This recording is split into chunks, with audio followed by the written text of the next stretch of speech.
آئیے گفتگو کا آغاز ایک منظر سے کرتے ہیں۔ جی ذرا تصور کیجئے مکہ کی ایک بالکل خاموش رات کا۔ اچھا گلیاں سنسان ہیں، لیکن ایک گھر میں کچھ لوگ وہ بھی بالکل خفیہ طریقے سے جمع ہیں، اور وہ ایک ایسے پیغام پر بات کر رہے ہیں جو اگر باہر پھیل گیا تو پورے عرب کا نظام درہم برہم کر سکتا ہے۔ بالکل یہ کوئی سازش نہیں، بلکہ ایک انقلاب کی ایک سرگوشی ہے۔ آج ہم تاریخ کے اسی دور کی گہرائی میں اتریں گے۔ آج ہمارا موضوع اسلام کا بالکل ابتدائی زمانہ ہے، لیکن جنگوں اور فتوحات کا نہیں، بلکہ اس 3 سالہ خفیہ دور کا جب دعوت کا آغاز انتہائی خاموشی سے کیا گیا تھا۔ جی ایک بہت ہی اہم مرحلہ تھا یہ۔ تو ہمارے پاس جو مواد ہے وہ اسی دور کے بارے میں بتاتا ہے کہ بھئی یہ شروع کیسے ہوا، اس کی وجوہات کیا تھیں، اور اس کے پیچھے کیا حکمت عملی تھی۔ تو آئیے اس معاملے کی تہہ تک پہنچتے ہیں اور یہ سمجھنے کی کوشش کرتے ہیں کہ دنیا کے سب سے بڑے انقلابوں میں سے ایک کی شروعات اتنی خاموشی سے کیوں ہوئی۔ ہمارے ذرائع ہمیں سیدھا غار ہرا لے جاتے ہیں۔ مجھے یہ منظر ہمیشہ بہت بہت طاقتور لگتا ہے۔ جی بالکل۔ ایک شخص شہر کے شور، کاروبار، ان تمام جھگڑوں سے دور جبل نور یعنی روشنی کے پہاڑ پر کائنات کے بارے میں سوچ رہا ہے، اور پھر تاریخ کا ایک عظیم واقعہ پیش آتا ہے۔ فرشتہ وحی حضرت جبرائیل اللہ کا پہلا پیغام لے کر حاضر ہوتے ہیں۔ اقرأ بسم ربک الذی خلق، پڑھ اپنے رب کے نام سے جس نے پیدا کیا۔ جی یہ نبوت کا آغاز تھا، ایک ایسا لمحہ جس نے انسانیت کی تقدیر بدل دی۔ لیکن اس کے بعد جو ہوا وہ اتنا ہی حیران کن ہے۔ یعنی مکمل خاموشی؟ بالکل، اس عظیم اعلان کے بعد مکمل خاموشی اختیار کر لی گئی۔ ایسا کیوں؟ یہ ایک بہت اہم سوال ہے، اور اس کا جواب دیکھیں اس وقت کے مکہ کے حالات میں چھپا ہوا ہے۔ اچھا، ہمارے ذرائع بتاتے ہیں کہ مکہ صرف ایک شہر نہیں تھا، بلکہ ایک بہت طاقتور نظام تھا۔ نظام کس لحاظ سے؟ دیکھیں خانہ کعبہ کے گرد جو 360 بت تھے، جی وہ صرف پتھر کے مجسمے نہیں تھے۔ صحیح۔ وہ قریش کی معیشت، ان کی سیاست اور ان کی سماجی حیثیت کی علامت تھے۔ ہر قبیلے کا اپنا بت تھا، اور باہر سے آنے والے زائرین ان بتوں پر نذرانے چڑھاتے تھے۔ اچھا، تو اس سے انہیں پیسہ اور اثر و رسوخ ملتا تھا۔ بے پناہ دولت اور اثر و رسوخ۔ تو یہ صرف عقیدے کا معاملہ نہیں تھا۔ یعنی اس میں طاقت اور پیسے کا کھیل بھی شامل تھا۔ توحید کا پیغام دینا صرف ان کے مذہب کو چیلنج کرنا نہیں تھا، بلکہ یہ تو ان کی پوری معاشی اور سیاسی حاکمیت پر حملہ تھا۔ بالکل، آپ نے بالکل صحیح سمجھا۔ ایسے ماحول میں جہاں ظلم عام تھا، لڑکیوں کو زندہ دفن کر دیا جاتا تھا اور طاقتور کمزور کا مال ہڑپ کر جاتا تھا، وہاں یہ کہنا کہ صرف ایک اللہ کی عبادت کرو اور تمام انسان برابر ہیں، یہ تو سیدھی سیدھی بغاوت تھی۔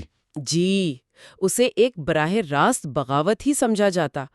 اگر یہ پیغام پہلے دن ہی کھلے عام دے دیا جاتا تو اس آواز کو اسی وقت دبا دیا جاتا۔ اسے شروع ہونے سے پہلے ہی ختم کر دیا جاتا۔ جی بالکل، قریش کے سردار اسے اپنی سرداری پر حملہ سمجھتے اور اس ننھے سے پودے کو جڑ پکڑنے سے پہلے ہی اکھاڑ پھینکتے۔ تو ایسے میں سمجھداری یہی تھی کہ شروعات خاموشی سے کی جائے۔ یہ بات سمجھ میں آتی ہے۔ تو جب یہ پیغام آیا تو اسے سب سے پہلے کس نے سنا اور قبول کیا؟ یہ جو پہلا حلقہ ہے، حضرت خدیجہ، حضرت علی، حضرت زید اور حضرت ابوبکر؟ جی بالکل۔ تو یہ سب نبی اکرم صلی اللہ علیہ وسلم کے سب سے قریبی لوگ تھے۔ تو کیا ذرائع اس بات کی طرف اشارہ کرتے ہیں کہ یہ صرف پیغام کی سچائی نہیں تھی، بلکہ خود آپ صلی اللہ علیہ وسلم کی شخصیت کی گواہی بھی تھی؟ یقیناً، اور یہ بہت اہم نکتہ ہے۔ ذرائع واضح کرتے ہیں کہ یہ کوئی سیاسی اتحاد نہیں تھا، یہ اعتماد پر مبنی تعلقات تھے۔ جب نبی اکرم صلی اللہ علیہ وآلہ وسلم وحی کے تجربے کے بعد گھبرائے ہوئے گھر تشریف لائے تو حضرت خدیجہ نے یہ نہیں پوچھا کہ آپ کیا کہہ رہے ہیں۔ انہوں نے سوال نہیں کیا؟ نہیں، بالکل نہیں، بلکہ انہوں نے کہا اللہ آپ کو کبھی رسوا نہیں کرے گا، کیونکہ آپ رشتہ داروں کا خیال رکھتے ہیں، سچ بولتے ہیں، کمزوروں کا بوجھ اٹھاتے ہیں۔ یعنی وہ آپ کے 40 سالہ کردار کی گواہی دے رہی تھیں؟ جی، وہ کردار جس کو انہوں نے بہت قریب سے دیکھا تھا۔ اسی طرح جب حضرت ابو بکر کو دعوت دی گئی تو انہوں نے ایک لمحے کے لیے بھی شک نہیں کیا، کیونکہ وہ 40 سال سے اپنے دوست کے کردار، ان کی سچائی اور امانت کو جانتے تھے۔ یہ اس بات کا ثبوت ہے کہ اس دعوت کی پہلی کرن کردار کی سچائی سے پھوٹی تھی۔ واہ، یعنی اس تحریک کی بنیاد کسی معجزے یا مافوق الفطرت دالہ پر نہیں ہے، بلکہ دہائیوں کی آزمائی ہوئی دیانتداری اور کردار پر رکھی گئی تھی۔ یہ تو خود ایک بہت بڑی حکمت عملی لگتی ہے نا؟ بلا شبہ، اس سے یہ اصول واضح ہوتا ہے کہ جب پیغام لانے والا خود صادق اور امین ہو تو پیغام کو قبول کرنا آسان ہو جاتا ہے۔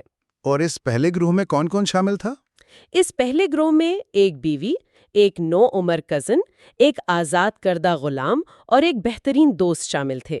یہ معاشرے کے طاقتور لوگ نہیں تھے، بلکہ وہ لوگ تھے جو نبی اکرم صلی اللہ علیہ وآلہ وسلم کو سب سے بہتر جانتے تھے اور ان کے کردار پر غیر متزلزل یقین رکھتے تھے۔ ٹھیک ہے، تو یہ چھوٹا سا بھروسے مند گروہ بن گیا، لیکن اس سے ایک عملی سوال پیدا ہوتا ہے۔ جی؟ یہ مکہ جیسے شہر میں جہاں ہر شخص ایک دوسرے کو جانتا تھا، جہاں راز رکھنا تقریباً ناممکن تھا، یہ ابتدائی مسلمان خفیہ طور پر ملتے کیسے تھے؟ اپنی تربیت کیسے کرتے تھے؟ یہ اس خفیہ دور کا سب سے دلچسپ حصہ ہے۔ انہیں ایک محفوظ پناہ گاہ کی ضرورت تھی اور اس مقصد کے لیے ذرائع بتاتے ہیں کہ دار ارقم یعنی ارقم بن ابی الارقم کے گھر کا انتخاب کیا گیا۔ دار ارقم؟ جی، اور یہ انتخاب خود بڑا ذہانت بھرا تھا۔ یہ گھر کوہ صفا کی ڈھلان پر تھا، یعنی مرکزی شہر اور کعبہ کے ہنگاموں سے تھوڑا ہٹ کر۔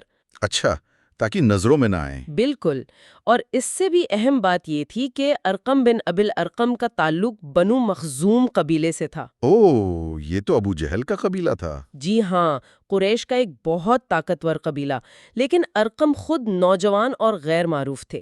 کسی کو شک بھی نہیں ہو سکتا تھا کہ ابو جہل اور ولید بن مغیرہ جیسے بڑے سرداروں کے قبیلے کے ایک نوجوان کے گھر میں اسلام کی پہلی یونیورسٹی چل رہی ہے۔ اسلام کی پہلی یونیورسٹی، یہ بہت دلچسپ تشبیہ ہے۔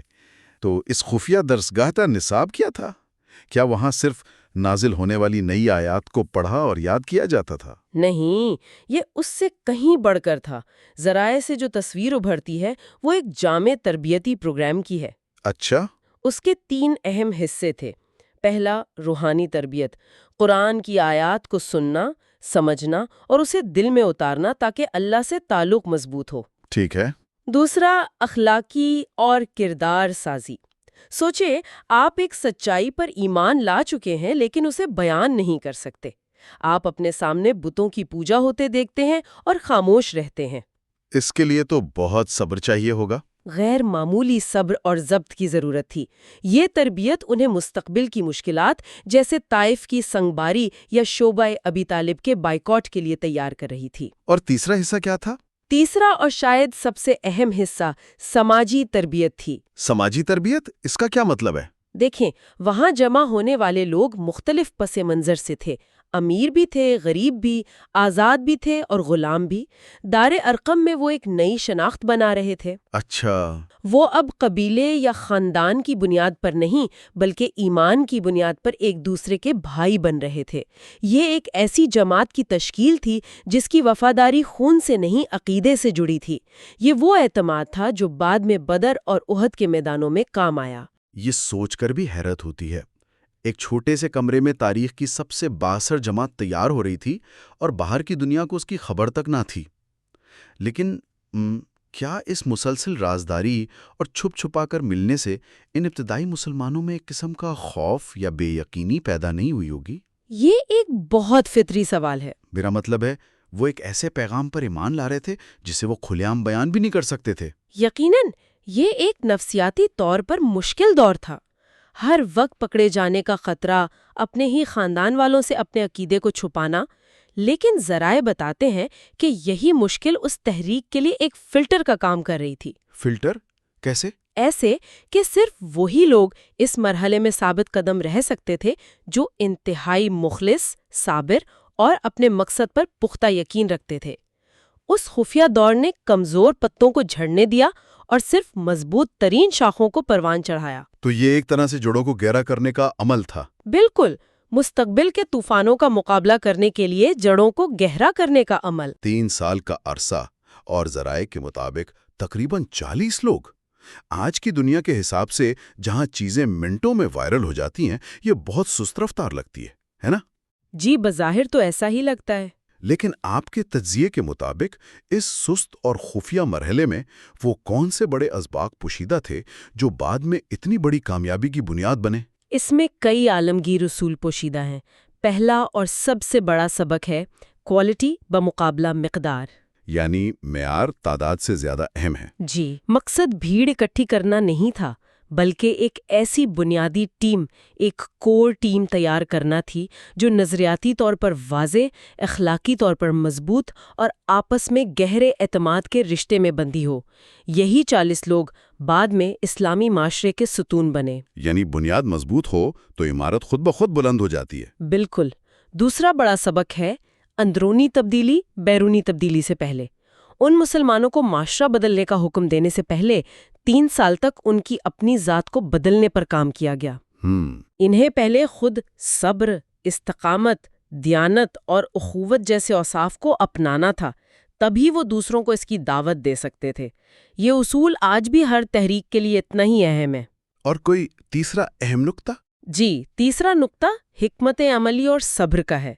اس سے یہ سبق ملتا ہے کہ عظیم مقاصد فوری جوش و خروش سے حاصل نہیں ہوتے۔ صحیح۔ ان کے لیے طویل مدتی منصوبہ بندی، ماحول کا درست تجزیہ اور صحیح وقت کا انتظار کرنا پڑتا ہے۔ یہ 3 سالہ خاموشی دراصل ایک طویل اور مشکل سفر کے لیے توانائی جمع کرنے، تیاری کرنے اور صحیح حکمت عملی بنانے کا دور تھا۔ یعنی یہ انتظار کا نہیں، تیاری کا مرحلہ تھا۔ بالکل، یہ تیاری کا مرحلہ تھا۔ یہ بات آج کے دور سے بہت متعلقہ لگتی ہے۔ ہم سب فوری نتائج چاہتے ہیں، چاہے وہ ذاتی زندگی ہو یا اجتماعی مقاصد۔ جی بالکل۔ لیکن یہ تاریخی ماڈل ہمیں بتا رہا ہے کہ سب سے پائیدار تبدیلیاں وہ ہوتی ہیں جو خاموشی سے، گہرائی میں اور اندر سے شروع ہوتی ہیں۔ آپ نے بالکل درست کہا۔ یہ ہمیں مجبور کرتا ہے کہ ہم کامیابی کے اپنے پیمانوں پر نظر ثانی پھیریں۔ کیا کامیابی کا مطلب فوری شہرت اور تعداد ہے، یا ایک ایسی مضبوط بنیاد رکھنا ہے جو آنے والی نسلوں تک قائم رہے؟ اس 3 سالہ دور نے ایک ایسی ہی بنیاد فراہم کی۔ آخر میں بس یہی سوچ ذہن میں آتی ہے کہ دار ارقم کے اس چھوٹے سے گھر میں خاموشی سے بیٹھنے والے وہ چند درجن لوگ ایک ایسے پیغام کے امین تھے جو آج دنیا کے کونے کونے میں گونج رہا ہے۔ وہ خفیہ سرگوشی ایک عالمی انقلاب بن چکی ہے۔